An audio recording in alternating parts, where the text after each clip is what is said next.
All right, today we are diving deep into the new game plan for one of India's retail giants, Lifestyle. This is a story of reinvention that, believe me, every legacy brand is watching very, very closely. So, how does a department store titan plan to win in today's world? Let's get into it. And really, this is the big question, right? It's the one that's probably keeping retail executives up at night everywhere. You've got this flood of online competition, and people's shopping habits have completely changed. It feels like the ground is literally shifting under your feet. So, in a world like this, how do you not just survive, but actually, win? So, for our case study, we're going to zoom right in on Lifestyle India. Now, these guys are huge, backed by the Landmark Group, a real heavyweight. But they're stuck in a classic spot, caught between the scary storm of digital-first brands and the promise of new tech and new markets. And look, for a business this big, getting this next move right isn't just about having a good quarter. It's about survival. Okay, so let's start right there, at that crossroads. Before we can even look at their new game plan, we got to understand exactly where they're starting from. What are they up against and what do they have going for them? And this SWOT analysis, well, it pretty much paints the whole picture. On one hand, you've got their classic strengths, a huge portfolio of brands, and yeah, having the Landmark Group's money behind you definitely doesn't hurt. But then you look at the other side. High rent, tons of new competition from e-commerce. It's the classic department store trap, right? But the really interesting part, the glimmer of hope, is sitting right there in the opportunities box. That's the stuff like omni-channel tech and moving into new cities. And that right there is where the whole new playbook begins. So, you've got this diagnosis. What do you do? Well, you don't just throw a bunch of stuff at the wall and see what sticks. No. You create a super clear, focused set of goals. And that's exactly what Lifestyle did. This is their new map forward. And their number one, top of the list goal, it is a huge deal. They want to take their omni-channel revenue, that's sales that mix online and in-store shopping, and crank it all the way up to 30, maybe even 40% of the entire business. Think about that.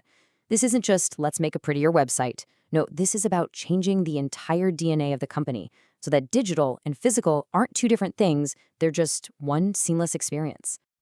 Okay, so backing up that massive goal, you've got three other really important missions. First, those big, expensive physical stores, they've got to get smarter and make more money. Second, they need to turn people who just wander in once in a while into diehard fans using a really good rewards program. And third, and this one is so important, they have to make stuff you can only get at Lifestyle. Give people a real reason to come to them and not just click on the first ad they see. All right, so we have the goals. We know what they want to do. But how are they actually going to pull it off? It all boils down to this really smart four-part playbook.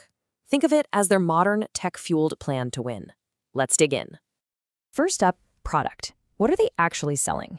They're breaking it down into three simple tiers. You've got your basics, the essentials, then you've got the trendy stuff that's hot right now, but the secret sauce, the real game changer, is that top tier, the exclusive collections you can only find at Lifestyle. It's just a brilliant move. It keeps the regular customers happy and gives everyone else a really good reason to check them out. Okay, next up, price. And this is a big shift. They're moving away from those giant everything on sale signs that just destroy your profits. Instead, they're getting smart. They're going to use all that data from their loyalty program to send you offers that actually make sense for you. So imagine you just bought running shoes. Maybe next month you get a targeted offer for running socks. It feels personal, it rewards you, and they're not just giving away money for no reason. All right, what about place? Their actual stores. Here's the problem. Building those huge, flashy stores in the best malls is getting insanely expensive.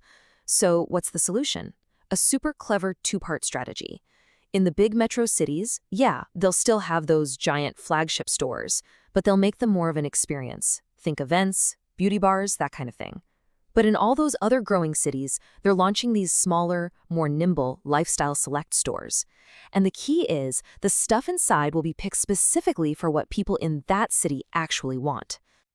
And finally, we've got promotion. How are they getting the word out? Well, they're pretty much ditching the old way of just shouting at you with ads. Instead, they're all in on content and community. We're talking quick styling videos you'd actually watch, working with local influencers who people in that city trust, and even doing live shopping events online. The whole idea is to pull people in and be part of their world, not just interrupt their feed.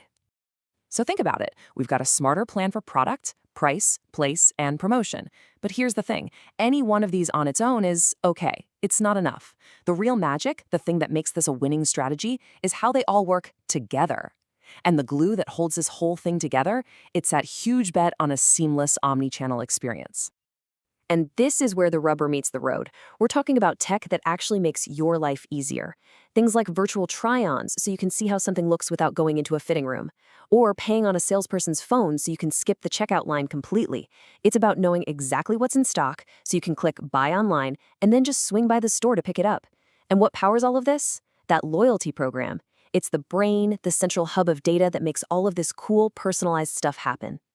Okay, a big, ambitious plan is great, but a plan is just a piece of paper without execution, right? So, how do you actually get this thing off the ground?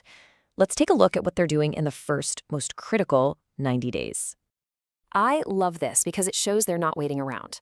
Look, weeks 1 and 2, it's all about getting some quick, easy wins using the data they already have.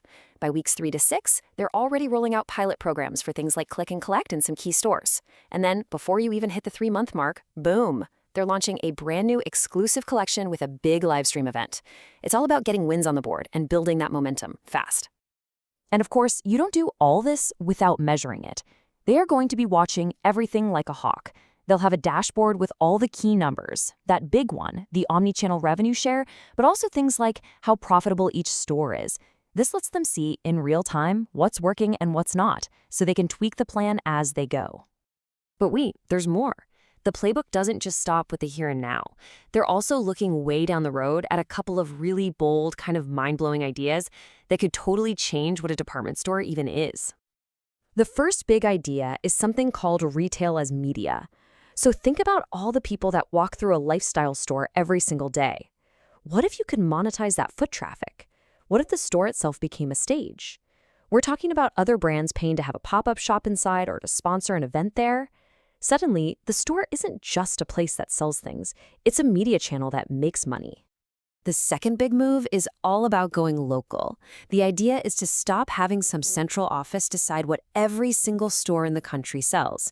Instead, you empower the local store managers to use their own data to pick products that they know will sell in their city.